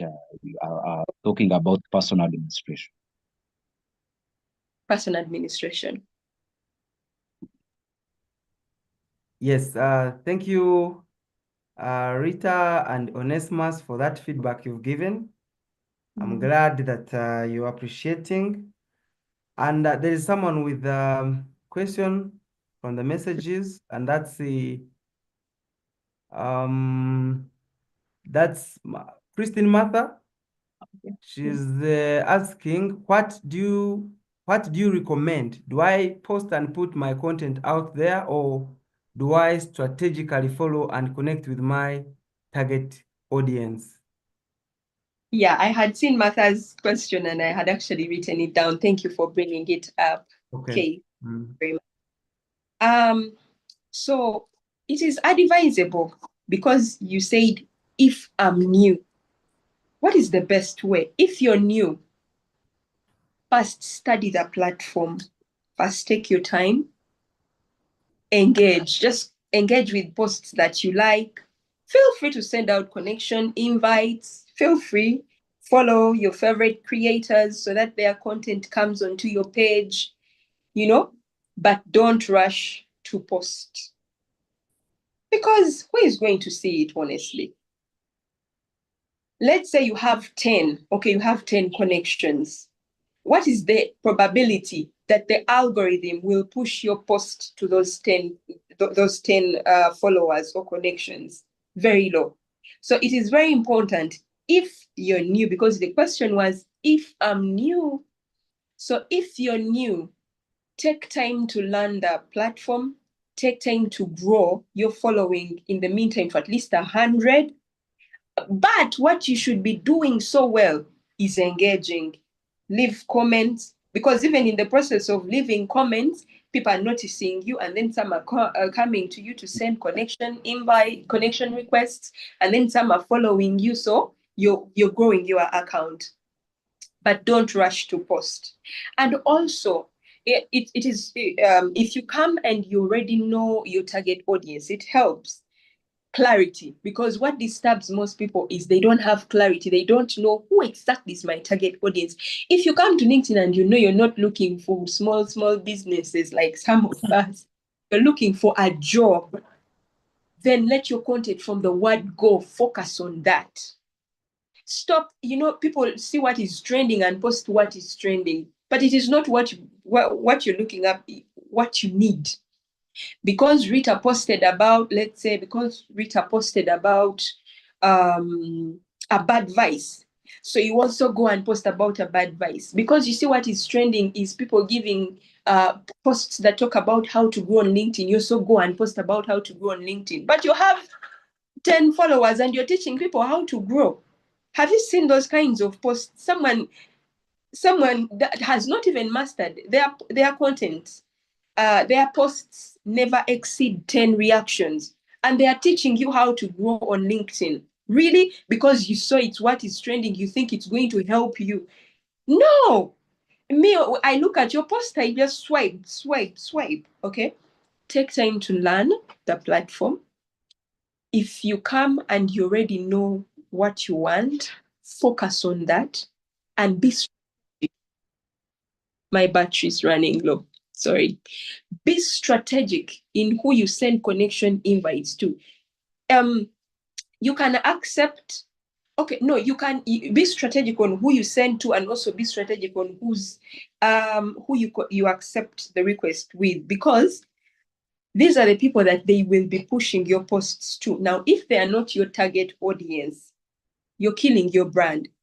But when you grow, when you reach a point and grow, it doesn't matter who you connect with, who connects with you. You've already grown. But when you're starting, be strategic. Don't send everybody connection requests. Don't accept everybody. Except, I always say, find top creators in your industry. 5, connect with them. Find top creators are usually are people whose posts usually go viral, the top ones in your field. And then 5 they are not in your field, but they're just their posts always go viral. These ones are to help you gain visibility, because much as they are not in your industry and much as what they post doesn't help you, but when you leave a comment on their post, it will bring you visibility. Okay? Yeah. Take time. First, get a right strategy. Don't post immediately. Take your time, learn the platform, learn and grow, and then later you can post. After having befriended also the algorithm. How have you befriended the algorithm? You've been engaging on other creators' posts. So when you put up your post, they will push your post. The algorithm will push your post. Thank you. Is there any other question, Keith?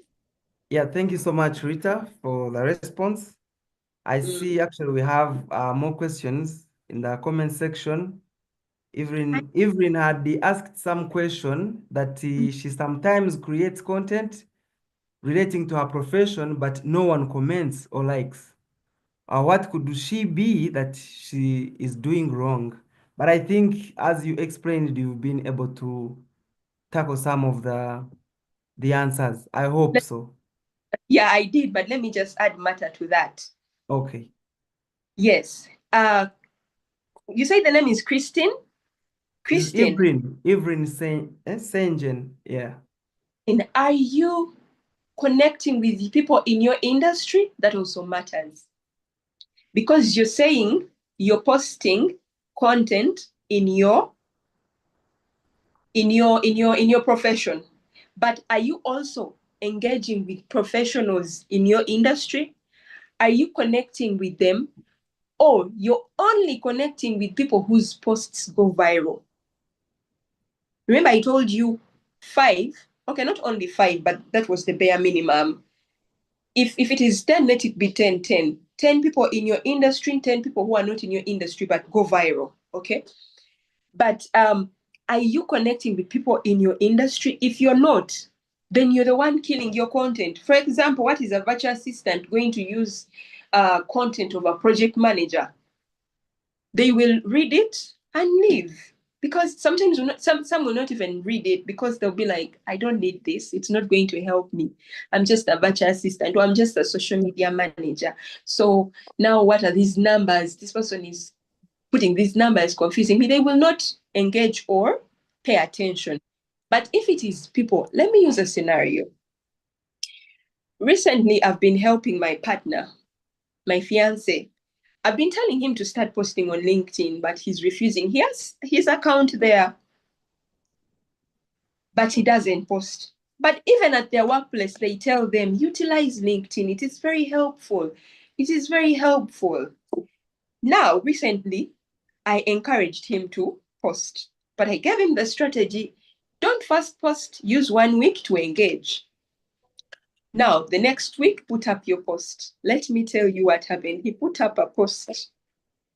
But every time he was calling me, do you know now my post now has 100 impressions. Now it has got 250. You know, 30 minutes ago, I checked, it had 270. Now it is at 280, 10, you know. But anyway, that is just the funny bit. But the point is, the people that engaged, they are in his industry. Because for him, he does not connect with people not in his industry. He does not. If you're not an economist, if you're not a researcher, you will send him your request, he will not. Unless, because I gave him the trick, there are people who are top creators that you need for visibility. Connect with those, but they shouldn't outnumber the ones that are in your industry. So mostly they should be people in your industry that you connect with, especially when you're starting out. That is it, Evelyn.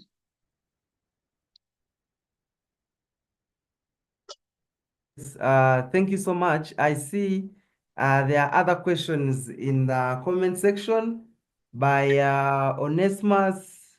Again? There's one from Onesimus and Judith Mugero. Is she from Zimbabwe? Judith from Hi, Keith. Zimbabwe. Can So I good go to ahead have you, and Judith. speak now? Okay, please, Judith, please go ahead. Okay, thank you so much, Madam Ritah. The discussion has really been insightful. I have learned a lot about how to use LinkedIn. I just had a few questions. What is your view on someone that is actively seeking a new role and they're using the open to work, that green ribbon? There is that part where only recruiters can see the green ribbon, the ones that use Recruiter LinkedIn, and then the other green ribbon whereby everyone on LinkedIn can see. What's your view on someone that is actively seeking a new role using the open to work ribbon? Then, just like Facebook, where you can unfriend some people, is it possible to also unconnect from, for lack of a better word, people that are not going to be helpful in your career? Maybe you've just been previously accepting all connect requests, but now you're seeing that it's useless. Is it okay if I unconnect with some people? Then lastly, I want to ask, recently, beginning of this year, an HR reached out to me for a job, for an opportunity, whatnot. But later on, I realized it was sort of like an entry-level position offering like 700K. And yet I have over like 9 years experience. So could it be that my LinkedIn profile is showing that I'm an entry-level like person open to such kind of roles and remuneration? Thank you. Okay. Thank you so much. The name was Judith. Yes. Thank you so much. Let me start with the last one, because that one I didn't write. Why would an HR or hiring manager come to you with a lower position than what you are qualified for? My take on this is, yes, it could be your profile is lacking. It doesn't sell you for who you are. You either didn't highlight your experience very well. You either, you know how I told you to optimize your page, experience section, the about section. Because actually in the about section, you remember I told you to make it storytelling-like. You can add it there and say down there and say, I'm looking for positions of this kind of nature. You can add it there. In the about section, I think I did that. If not, I recently, I think, changed some things, but I think at some point I had done that. But yeah, in the about section, you need to also highlight the kinds of position I'm looking for opportunities that challenge me. You know, after showing my 9 years experiences and blah blah, I'm looking for, you know, positions that challenge me and allow me to grow beyond my current level, something like that. But also do not forget to feel all.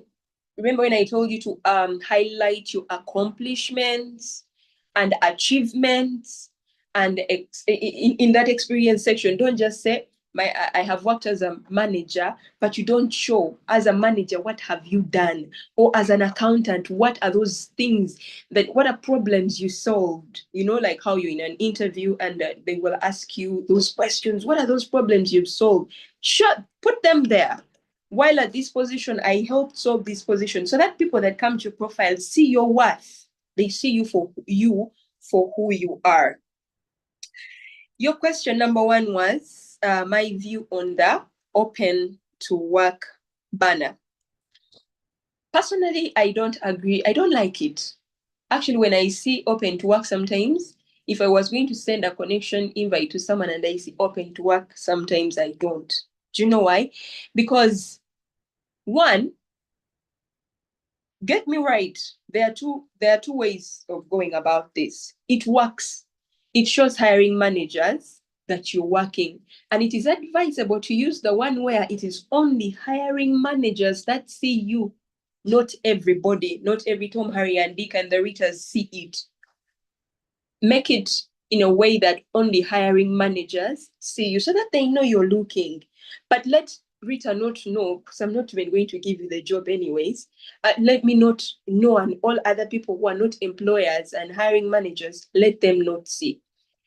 The best way, now for me, the best way for you to show yourself as a person looking for work is by giving the way you post, putting up posts that show you as the problem solver.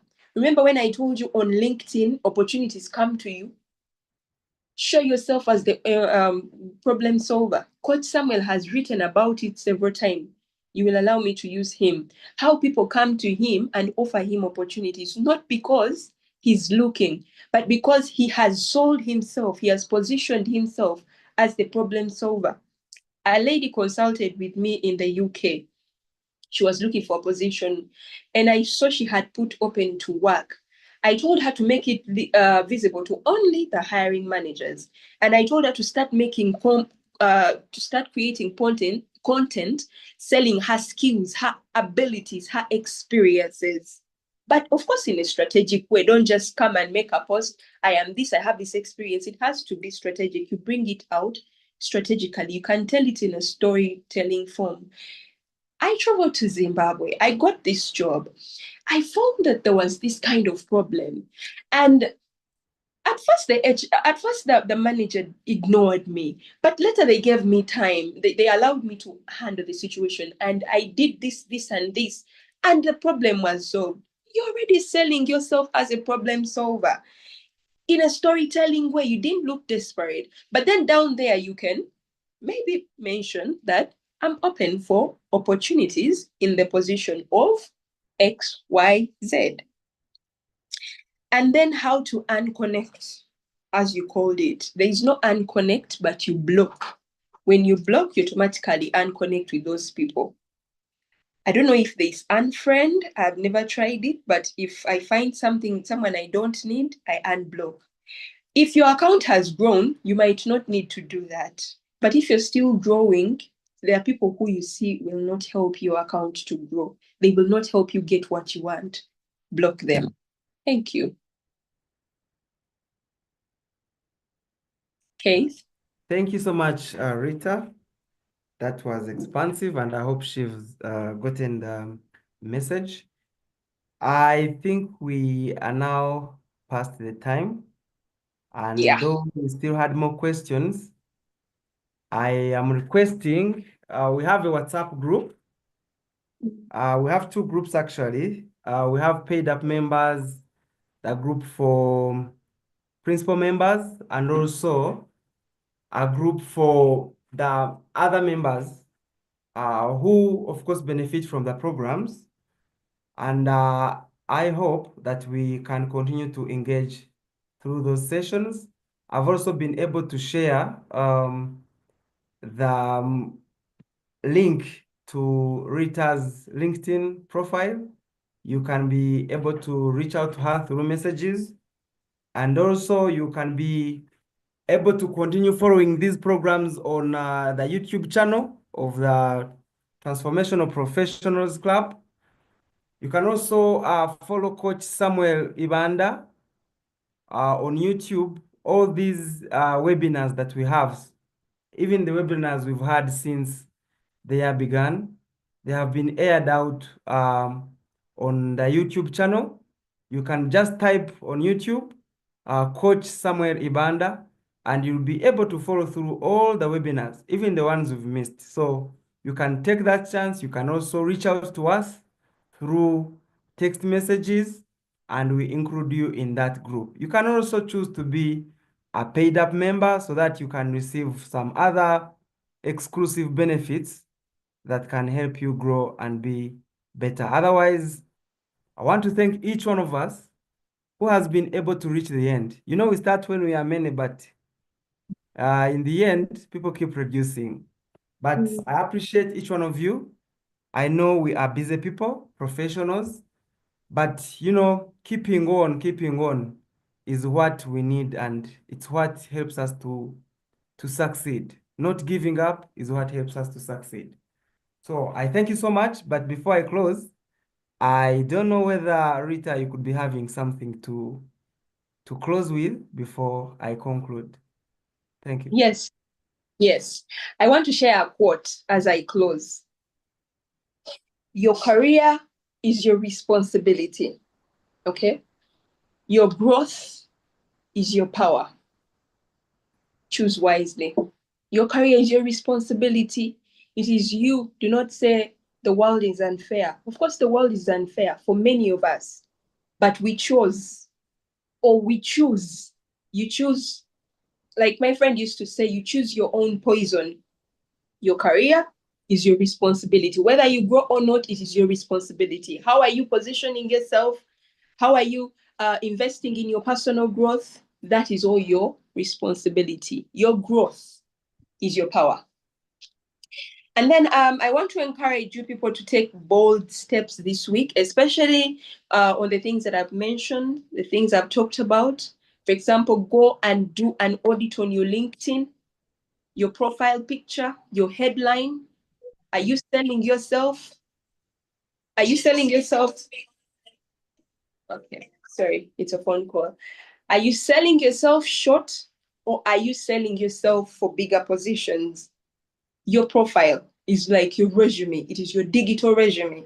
So present it in a way, position yourself as the go-to leader. There are so many accountants. There are so many personal branding people that can speak about personal branding, but how you position yourself is what sets you up apart from the others. And then I want to end with this.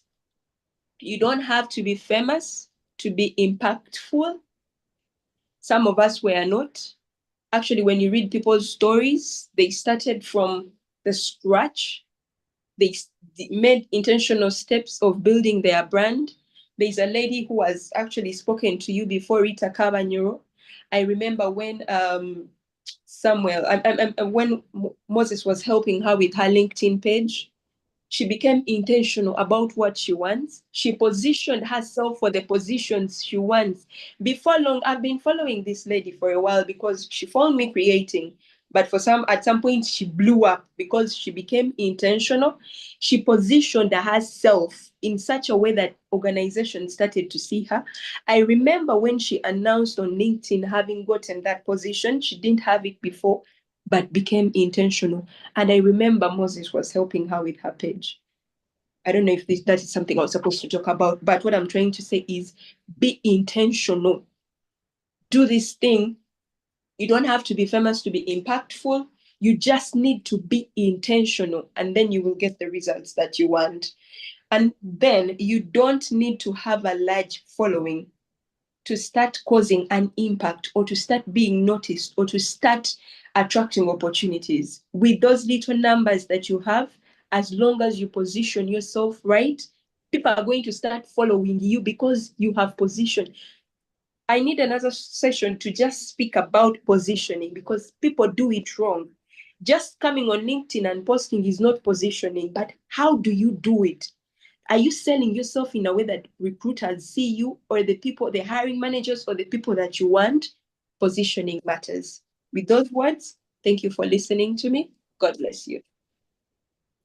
Amen. God bless you too. And thank you so much, friends. I really want to also take this opportunity to thank Ritah. And members, you can join me to give her an online applause to appreciate her for the knowledge she's been pouring out to us. And really, thank you so much. I know you are fulfilled. And as you know, you love sharing and developing others. I know you are fulfilled, and God bless you too. And also to thank the members who joined through the call. There are those who left and all those who are still on the call. I appreciate you. I saw someone from Zimbabwe. Beatrice Masola, we appreciate you so much. TPC is global. We have some members who join through from Nigeria at point sometimes also from Australia, from different places, and we want to appreciate everyone for what they are doing. I also want to appreciate some members from Kisoro, where I come from. I saw many people from Kisoro. I thank you so much. I know TPC is global, but having people from your community is really amazing. Charity, Bernard, Mr. Bernard Manirakiza, Mr. Charis, I saw Mr. Charis, I saw Bright, my OB Onesimus Biamukama, Charis Ndagijimana, thank you. There is Ingabire Viola, my mentee, I thank you. I saw Elion Tumizere, Kichoncho Dorin, Nizeimana Silva, my friend, Tumukunde Province, Tumizere Rona, Elion, he has left, but he was on the call, and many others. I saw Patrick Mugela, he left, and very many other people. I thank you so much, and I hope that we are going to continue to join through to learn and grow together, connect and earn. Thank you, and we've shared the link that could take you to the WhatsApp group of TPC. Let me reshare it, and probably you can use it before we close. You can just tap on the link and then you join through our WhatsApp group so that we can have more engagements through that. Otherwise, may God bless you and may God enrich your endeavors. We can now live at ease. Thank you.